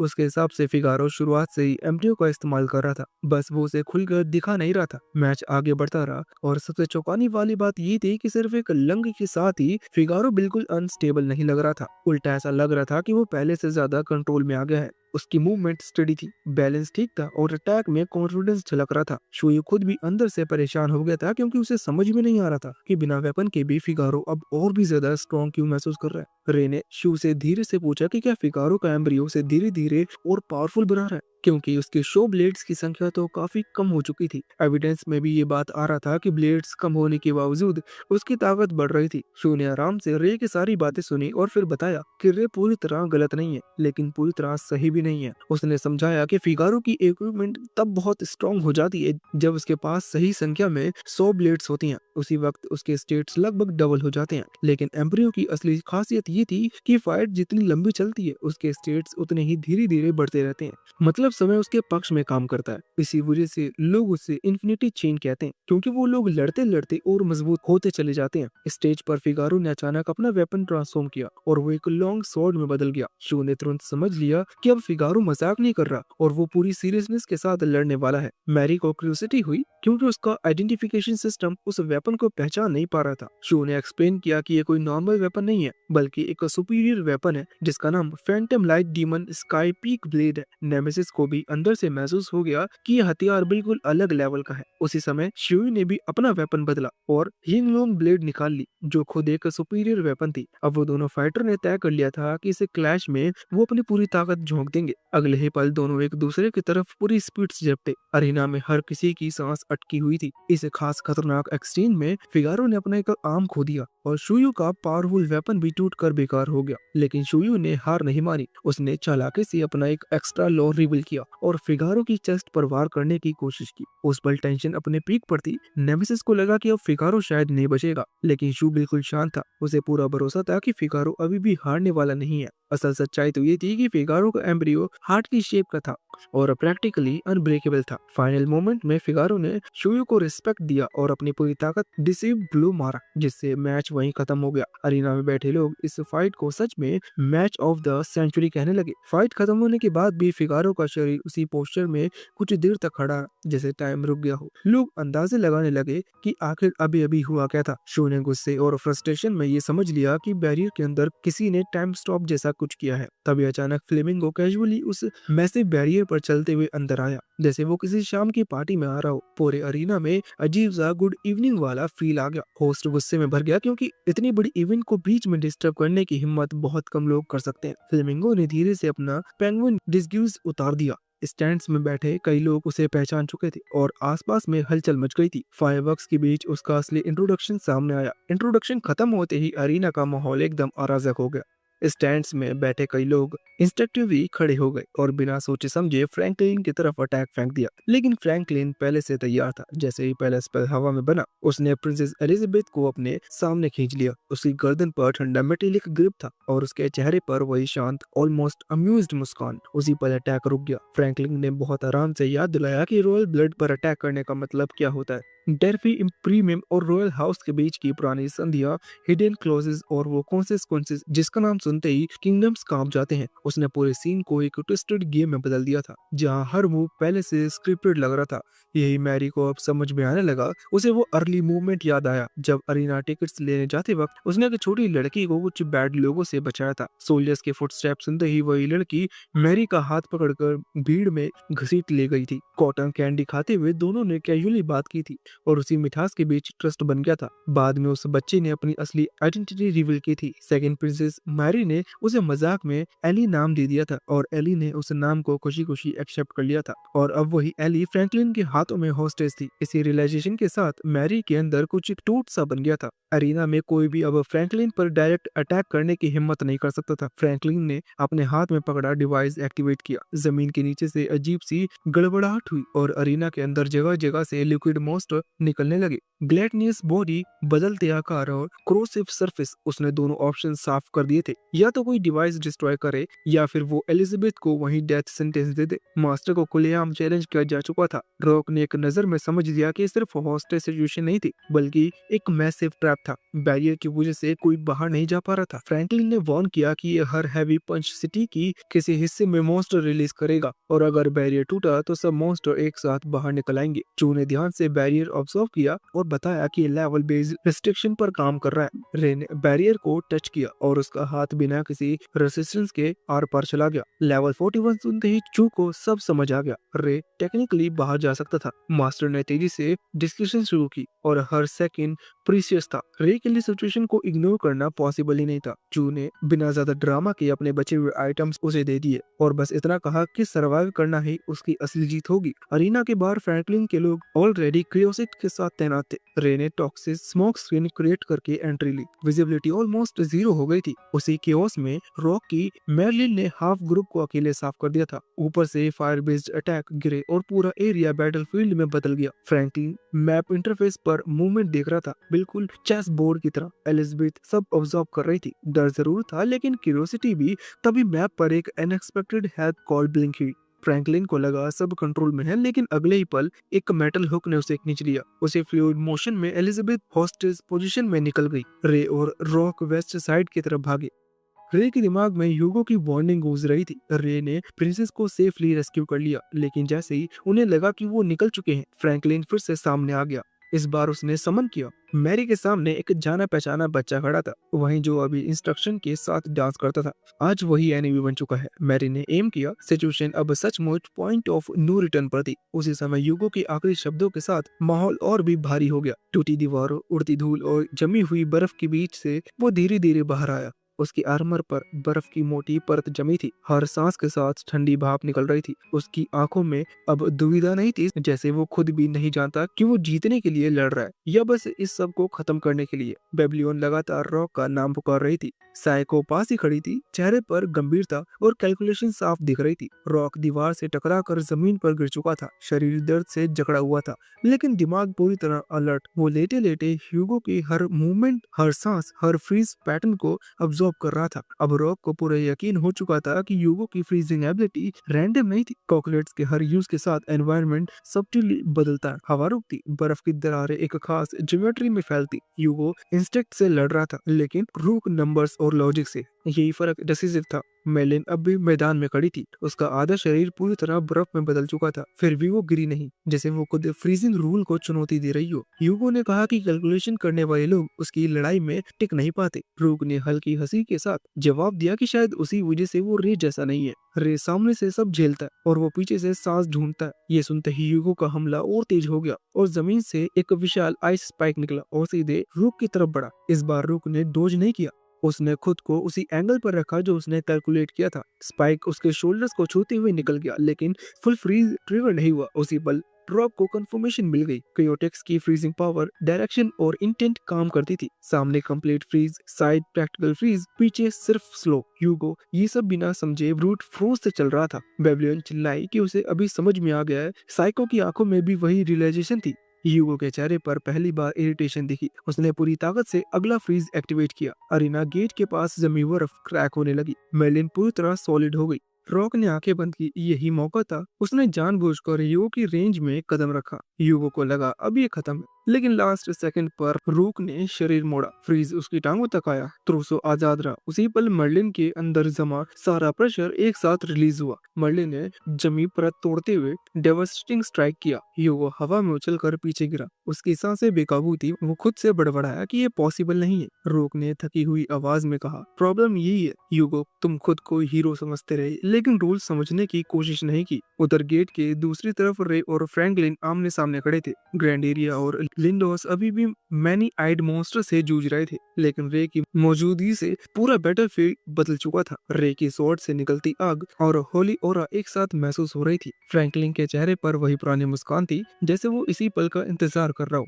रे ने सच में कोई बड़ा भाषण नहीं दिया। उसने बस सीधा और साफ तरीके से इतना सा कहा कि बच्चे, शहर और पूरी दुनिया को मोहरे की तरह इस्तेमाल करने का खेल अब यहीं खत्म होना चाहिए। उसकी आवाज में गुस्सा कम था, भरोसा ज्यादा। फ्रैंकलिन को ये सुनकर हंसी आ गई। उसके लिए लाइन नई नहीं थी। उसके हिसाब से हर हीरो यही सोचता है और हर बार हिस्ट्री में वही हीरो हार जाते हैं। फ्रैंकलिन ने अपने हाथ में पकड़े डिवाइस को फिर से एक्टिवेट करने की कोशिश की, लेकिन इस बार सिग्नल ठीक से रिस्पॉन्ड नहीं कर पाया। इंटरफेस की डिले आ रहा था। कमांड्स लेट एग्जीक्यूट हो रही थी। ठीक उसी समय बैटलफील्ड के दूसरे सिरे पर ग्रैंड एरिया की होली ब्लेड आखिरकार मॉन्स्टर के कोर तक पहुंच गई। जैसे ही ब्लेड ने कोर को छुआ, मॉन्स्टर पीछे गए पूरी अरीना में फैल गई। वो आवाज इतनी तेज थी कि कुछ पल के लिए लोग अपने कान ढकने पर मजबूर हो गए। फ्रैंकलिन के चेहरे पर पहली बार हल्की सी गंभीरता दिखी। उसे साफ समझ आ गया था कि चीजें अब उसकी कंट्रोल से बाहर जा रही हैं। गेट के पास यूगो अब घुटनों के बल बैठ चुका था। उसकी ताकत लगभग खत्म हो चुकी थी। बर्फ उसकी सांसों के साथ हल्की हल्की बाहर निकल रही थी। रोक उसके सामने खड़ा था। शरीर थका हुआ था लेकिन दिमाग अजीब तरह से शांत था। यूगो ने खुद ही मान लिया कि शायद वो गलत था। वो हमेशा सोचता रहा कि कैलकुलेशन से दुनिया नहीं चलती, लेकिन आज ही वही कैलकुलेशन उसे यहाँ तक ले आई थी। रोक को इस जीत में कोई खुशी नहीं मिली। उसे बस भारी थकान और अंदर एक खालीपन महसूस हो रहा था। बेबीलोन धीरे से उसके पास आकर खड़ी हो गई। साइको थोड़ी दूरी से सब देख रही थी और उसने साफ कहा कि लड़की अब यहीं खत्म होनी चाहिए। ह्यूगो ने आखिरी बार गेट की तरफ देखा, जैसे रे को देख रहा हो, और फिर उसकी आंखें बंद हो गई। अरीना के ऊपर आसमान अजीब तरह से शांत हो गया था, जैसे पूरी दुनिया रुक कर ये देख रही हो कि आगे क्या होगा। रे और फ्रैंकलिन के बीच टेंशन और गहरी होती जा रही थी। फ्रैंकलिन ने कहा कि ये सिर्फ एक शहर की बात नहीं है, ये एक मैसेज है। रे का जवाब बहुत सीधा था, डर से दिया गया मैसेज को सुनता नहीं। अब ये साफ हो चुका था कि आज की रात सिर्फ एक मैच या एक अटैक नहीं थी, ये उस लाइन की लड़ाई थी जहां लोग तय कर रहे थे कि वो सिर्फ दर्शक बने रहेंगे या फिर जिम्मेदारी उठाएंगे। रे और फ्रैंकलिन के बीच टेंशन और गहरी होती जा रही थी। फ्रैंकलिन ने कहा, एंटर अब भी धीरे धीरे उसके हाथ को खा रहा था। रोक ने मना किया। उसे खुद साफ महसूस हो रहा था, उसके हाथ में ठंड जहर की तरह फैल रही है। हर सेकंड ऐसा लग रहा था जैसे अंदर से नसें जमती जा रही हो। फिर भी उसके चेहरे पर अजीब सी शांति थी। उसने मान लिया था कि शायद यही सजा है। आज की लड़ाई में उसने भी कई लोगों को गिराया था। अब रूक को पूरे मैकेनिज्म समझ में आ चुका था। एंटर कोई सिंपल फ्रीजिंग स्किल नहीं थी, ये सेम स्पीसीज को मारने पर एक्टिवेट होने वाला पनिशमेंट सिस्टम था। उसने 7 लोगों को हराया था, इसलिए फ्रीजिंग इंडेक्स 7% बढ़ चुका था। हर 13 मिनट में ठंड और गहरी हो रही थी। ये सच में आइस हेल था। वहीं कोकेट्स जो अपने ही लोगों को मारने वाले को सजा देता है। ह्यूगो ने हल्की सी तारीफ की और कहा कि डेडिकेशन सही है, लेकिन शायद ये सब बस कोइंसिडेंस हो। रूक मुस्कुराया। उसे ये सुनकर और यकीन नहीं हुआ कि वो सही है। उसी पल उसे समझ में आ गया कि उसे ह्यूगो जैसे लोग क्यों पसंद नहीं। बाहर से डाउट और डिस्कशन दिखाना और अंदर खुद से भी झूठ बोलना। रूक ने साफ समझ लिया था कि ह्यूगो भी रे की तरह इस दुनिया को सिर्फ गेम नहीं मानता। फर्क बस इतना था कि रे अपने प्रिंसिपल पर टिका रहता है और ह्यूगो आधे रास्ते से खुद से समझौता कर लेता है। फ्रैंकलिन के गेम में शामिल होना, फिर खुद को विक्टिम मान लेना और सब कुछ डेस्टिनी पर छोड़ देना, ये सब रॉक को अंदर से खटक रहा था। रॉक बोलता चला गया। उसे खुद एहसास नहीं हुआ कि वो कितनी देर से ह्यूगो को आईना दिखा रहा है। रोबोट के अंदर बैठा ह्यूगो कांप रहा था। शब्द हथियारों जैसे भारी पड़ रहे थे। अचानक उसने पूरी ताकत से ब्लेड घुमा दी, जैसे गुस्से में सब कुछ काट देना चाहता हो। जब धुआं छटा, रॉक अब भी खड़ा था, लेकिन उसका रूप बदल चुका था। ड्रैगन, डीमन और ह्यूमन तीनों एक साथ। एम्ब्रियो और रूप पूरी तरह चौंक गए थे। ह्यूगो को यकीन नहीं हो रहा था कि बिना किसी स्पेशल प्रिपरेशन के ऐसा हो सकता है। सच ये था कि रोग बहुत पहले से मेंटली तैयार था। अब लड़ाई सीधी थी, बिना फ्रीजिंग अल्टीमेट, बिना गेट के उस पार। फ्रैंकलिन मॉन्स्टर की आंखों में दिख रहे रिफ्लेक्शन की तरह इशारा कर रहा था। जियोडन शांत, अनजान और खतरे के बिल्कुल पास। उसके शब्दों में खुली धमकी थी। वो सिर्फ शहर नहीं तोड़ना चाहता था, वो इस देश की स्पिरिट और विल को कुचल देना चाहता था, और साथ ही उस इंसान को सबके सामने तोड़ना चाहता था जो उसे यहाँ तक फॉलो करता आया था। रे अब समझ चुका था कि टॉक्सिक मिस्ट अब ऑप्शन नहीं था। उसे नॉर्मल तरीके से लड़ना था, डैमेज जमा करना था। तभी फ्रैंकलिन ने नया ऐलान किया। उसके हाथ में वो डिवाइस था जो पूरे शहर में मॉन्स्टर छोड़ सकता था। टाइमर चल रहा था, 652 सेकंड्स। उसने स्विच को सीधा मॉन्स्टर के मुंह में फेंक दिया। अब रोकने का बस एक ही तरीका था, RSK को गिराना। गैंडेरिया गुस्से में चिल्लाई। मॉन्स्टर ने तुरंत हमला किया। रे डैमेज कलेक्ट करना चाहता था, लेकिन अंदर से कुछ बहुत गलत हो रहा था। नेमेसिस ने बताया कि डैमेज जमा तो हो रहा है, लेकिन साथ ही बिखर भी रहा है। रे ने रिस्क लेकर सामने से हमला किया, जैसा उसे शक था। अटैक बेअसर रहा। फ्रैंकलिन जोर से हंसा। उसने याद दिलाया कि रिवेंज सुप्रीम स्किल हर टारगेट पर काम नहीं करती। उसने एनिमल ईयर ऑप्शन का जिक्र किया। वो स्लाइम 24 घंटे तक रे के शरीर में रहकर हर डाटा उसे भेजता रहा। फ्रैंकलिन को रे के बारे में सब पता था। रे भी हंसा। उसने उल्टा सवाल किया कि क्या एक सुपीरियर को जीतने के लिए इतने चीप ट्रिक्स चाहिए? फ्रैंकलिन का चेहरा गंभीर हो गया। उसने माना कि रे ने उसका प्लान पहले एक बार तोड़ दिया था, मीलिया के असैसिनेशन में। अगर रे बीच में ना आता तो सब कुछ खत्म हो चुका होता। रे ने साफ तय कर लिया था, जिस पल उसने बच्चे को खतरे में देखा था, उसी पल उसने फैसला कर लिया था कि मास्टरमाइंड खुद को रोकेगा। अब वो पीछे नहीं हटेगा, चाहे जीत का चांस सिर्फ 1% ही क्यों ना हो। टाइम तेजी से घट रहा था। नेमेसिस के पास एक रिस्क प्लान था। स्लाइम का असली इफेक्ट फ्रैंकलिन नहीं जानता था। ग्रैंड एरिया और लिंडोस RSK को रोकने में लग गए। फ्रैंकलिन अब पूरी तरह पैसिव हो चुका था। वो 10,000 से ज्यादा लोगों के डर को माना में बदल रहा था। उसे पूरा भरोसा था कि रे कुछ नहीं कर पाएगा। रे हल्के से मुस्कुराया।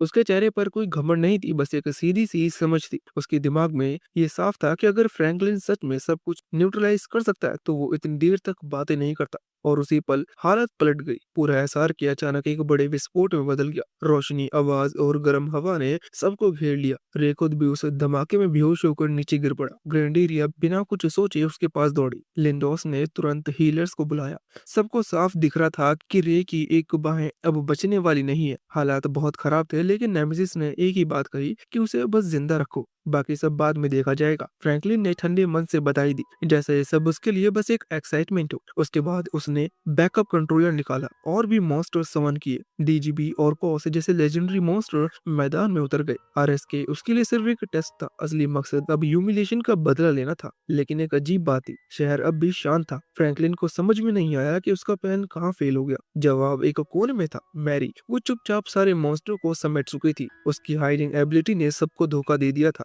वो अंदर ही अंदर खुद पर गर्व महसूस कर रही थी। फ्रैंकलिन को अभी इसका अंदाजा नहीं था, लेकिन उसी रात गेम सच में उसके हाथ से निकल चुका था। युगो की तरफ माहौल बिल्कुल शांत था। वो बस खड़ा होकर सब देख रहा था। थोड़ी देर बाद उसने सिर झुका लिया, जैसे मान चुका हो कि सब खत्म हो गया है। लेकिन रूक ने साफ समझ लिया था कि कहानी अब भी खत्म नहीं हुई। फ्रैंकलिन इतना सिंपल इंसान नहीं था कि यहीं रुक जाए। यूगो ने कहा था कि फ्रैंकलिन ने तियांस को कम नुकसान पहुंचाने का वादा किया है, लेकिन रूक को ये बात बचकानी लगी। उसे साफ दिख रहा था कि यूगो अंधे भरोसे में जा रही है। रूक ने माना कि उसने कभी फ्रैंकलिन से सीधे बात नहीं की, फिर भी उसे पूरा यकीन था कि फ्रैंकलिन के इरादे साफ नहीं है। अब तक जो भी हुआ, उसे ये साफ था कि उसके पास अब भी बहुत कुछ छुपा हुआ है। ये बात किसी को भी समझ में आ सकती थी, बस यूगो ही इसे मानने को तैयार नहीं था। रूक ने अंदर ही अंदर अंदाजा लगा लिया था कि फ्रैंकलिन अगला कदम बहुत खतरनाक उठाने वाला है।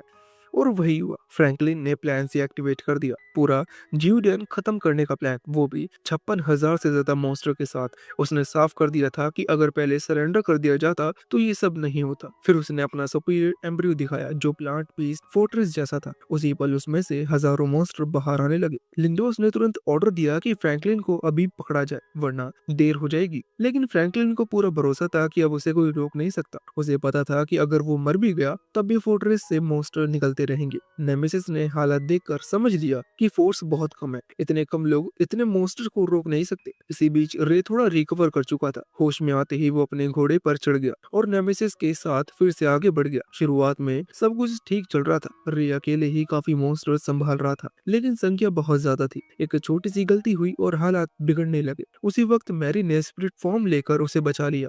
रे ने उसे पहचान लिया। उसके लिए फॉर्म मायने नहीं रखता था, अभी बस मॉन्स्टर को रोकना जरूरी था। फ्रैंकलिन दूर से सभी देख रहा था और उसे मजाक लग रहा था। उसके हिसाब से दो लोग हजारों मॉन्स्टर के सामने नहीं कुछ कर सकते। तभी रॉक वहां पहुंच गया। वो अकेले नहीं था, उसके पीछे कई और मॉन्स्टर थे। हालात अचानक बदल गए। फ्रैंकलिन ने यूगो की तरफ देखा और समझ गया कि रिक्रूट्स को जानबूझकर छोड़ा गया था। उसने उसे मान लिया क्योंकि बेट्रियल की शुरुआत उसी ने की थी। अरीना की तरफ शिव बैरियर तोड़कर अंदर आ चुका था। उसने फिगारो को सिचुएशन संभालने को कहा और खुद रे की तरफ बढ़ा। उसे अंदाजा था कि रे ने कुछ नया हासिल किया है। नीचे मैदान में मॉन्स्टर गिरते दिखे। फ्रैंकलिन बेचैन हो गया। उसने तुरंत ड्रैगन किंग मॉन्स्टर को रे की तरफ मोड़ दिया। ड्रैगन किंग को देखकर रे को भी समझ आ गया था कि ये लड़ाई उसकी जान ले सकती है, और फिर भी वो पीछे नहीं हटा। उसने नेमेसिस पर भरोसा किया और डैमेज रिफ्लेक्ट करने की तैयारी की। पूरे किंगडम की नजरें उसी पल पर टिकी थी। शू सही वक्त पर पहुंच गया और रे को उस डेडली सिचुएशन से बाहर निकाला। उसने समझा दिया कि बिना कैलकुलेशन के डैमेज काउंटर इस्तेमाल करना सीधे मौत है। शू ने खुद ड्रैगन किंग को खत्म कर दिया और रे को सिखाया कि जीत और जिंदा रहने के बीच बैलेंस कितना जरूरी है। फिर उसने सबको अनाउंस किया कि फ्रैंकलिन ने सबसे बड़ी गलती कर दी है। अब आउटकम साफ है, सारे मॉन्स्टर खत्म होंगे। इसके बाद जो हुआ वो किसी गेम जैसा नहीं लग रहा था। शू अकेले ही फोर्ट्रेस से निकलते मॉन्स्टर को ऐसे खत्म कर रहा था जैसे रोज का काम हो। फ्रैंकलिन समझ चुका था कि अब जीत नामुमकिन है। उसने आखिरी कंट्रोल निकाला, सब कुछ इरेज करने के इरादे से। अरीना में लोग शू को देखकर चीयर कर रहे थे। नीचे मैदान में रे अकेला फ्रैंकलिन तक पहुंचा। उसके मन में कुछ सवाल थे। फ्रैंकलिन अनईजी हो चुका था। रे ने बस ये जानना चाहा कि तियांस उसके लिए क्या मायने रखते हैं। बात यहीं आकर साफ हो गई कि दुनिया सिर्फ गेम नहीं है। फ्रैंकलिन ने ये भी मान लिया कि इस सिस्टम से कहीं आगे की चीज है। रे को ये मंजूर नहीं था कि कोई अपनी सोच के नाम पर इतनी तबाही मचाए। फ्रैंकलिन भी पीछे हटने वाला नहीं था। तभी फोर्ट्रेस पर हमला हुआ और फ्रैंकलिन को पता चला कि प्रिंसेस एलिजाबेथ गायब है। रे बस बेट था। अब फ्रैंकलिन के पास कोई और रास्ता नहीं बचा था। रे तलवार लेकर आगे बढ़ रहा था। फ्रैंकलिन ने हार मान ली, लेकिन तभी यूगो सामने आ गया। उसने तय कर लिया था कि वो फ्रैंकलिन की रक्षा करेगा। यहीं से रे और यूगो की आखिरी लड़ाई शुरू हुई। दोनों के पास कुछ ना कुछ बचाने के लिए नहीं था। फ्रैंकलिन चुपचाप सब देखता रहा, ये जानते हुए कि ये सब इतिहास में लिखी जाएगी। रे की तलवार से यूगो गिरा, लेकिन रे खुद भी थका हुआ था। फिर भी उसने खुद को संभाला और आखिरी बार फ्रैंकलिन की तरफ बढ़ा। इस बार कोई हेजिटेशन नहीं थी। एक आखिरी बार और फ्रैंकलिन का खेल खत्म हो गया। जीडियन बच चुका था। लड़ाई के बाद कोई बड़ा सेलिब्रेशन नहीं हुआ, बस थके हुए लोग, हल्की राहत और सुकून था। शू फिगारो और शूयू ने चुपचाप बैठकर ये समझा कि आज जो हुआ वो किसी गेम से कहीं ज्यादा रियल था। अर्थ गॉड की दखल, बीस्ट किंग की दूरी और फ्रैंकलिन की हार, सब कुछ जुड़ता चला गया। उस रात के बाद एक बात साफ हो गई, ये दुनिया सिर्फ खेलने की जगह नहीं थी, ये फैसलों, जिम्मेदारी और कीमत चुकाने की दुनिया थी। शूयू को अब सबसे ज्यादा क्यूरियोसिटी स्ट्रॉन्ग पर्सन और स्ट्रॉन्ग मैजिक यूजर को लेकर थी। फिगारो ने कैजुअली बता दिया कि शू पहले अर्थ गॉड से लड़ चुका है और नतीजा ड्रॉ कर रहा था। शू ने हल्की आवाज में कहा कि अगर वो यहाँ है तो शायद 1 घंटा पहले आ चुका होगा। असल में वो प्लान बहुत लंबा खिंच गया और अर्थ गॉड गाड़ी में बैठकर लौट चुका था, इस बात का अफसोस करते हुए कि वो शू से दोबारा नहीं लड़ पाएगा। इस सब के बाद फ्रैंकलिन ने यूगो को एसोसिएशन से निकाल दिया। यूगो के लिए अबेंडोनमेंट कोई नई बात नहीं थी, वो पहले भी कई बार छोड़ा जा चुका था, लेकिन इस बार का फैसला अजीब तरीके से उसके भले के लिए था। फ्रैंकलिन ने उसे बाहर की दुनिया घूमने की सलाह दी, नेचर के करीब रहने को कहा। उसने ये भी कहा कि जब मन करे लौट आना, दरवाजा खुला रहेगा। यूगो के जाने के बाद फ्रैंकलिन ने मन ही मन सोचा कि उसे अपने पास रखना शायद उसे और गलत रास्ते पर ले जाता। अब चाहे वो नरक में ही क्यों ना लौटे, एक दिन वो उन सब से जीत छीन कर वापस आएगा जिन्होंने उसे हराया था। उधर एलिजाबेथ फिर से गार्ड को चकमा देकर बाहर निकल आई। ये उसकी आदत बन चुकी थी। इस बार उसका टारगेट शू था। उसने उसे सड़क पर देखा और चुपचाप पीछे पीछे यहाँ तक आ गई। रे ने हैरानी से पूछा कि क्या उसे परमिशन मिली है। छोटी सी लड़की ने मुस्कुराते हुए कहा कि नहीं, वो तो भाग कर आई है। ये सुनकर रे ने घबरा कर मैरी की तरफ देखा और पूछा कि किंगडम की सिक्योरिटी आखिर कैसी है। मैरी को लगा कि प्रॉब्लम सिक्योरिटी में नहीं बल्कि प्रिंसेस जरूरत से ज्यादा स्मार्ट है। रूक ने भी मजाक में जोड़ दिया कि इतनी स्मार्ट है कि थीफ बनने के लिए परफेक्ट है। माहौल हल्का हो गया और रे ने भी बात को वहीं छोड़ दिया। अब उसके दिमाग में सिर्फ एक ही चीज थी, वो मैच जो उसने मैरी के साथ जीता था, जो उसने मैरी के साथ तय किया था। फ्रैंकलिन से आखिरी लड़ाई में रे ने अपना एक हाथ खो दिया था। मैरी ने उसकी तरफ देखा और सीधा पूछा कि क्या वो अब भी उसके खिलाफ जीत सकता है। रे बिल्कुल भी डिस्कस नहीं हुआ। उसे पता था कि इस वक्त मैरी का लेवल और स्टेट्स उससे कहीं ऊपर है। स्किल कंपैरिजन का कोई मतलब नहीं था।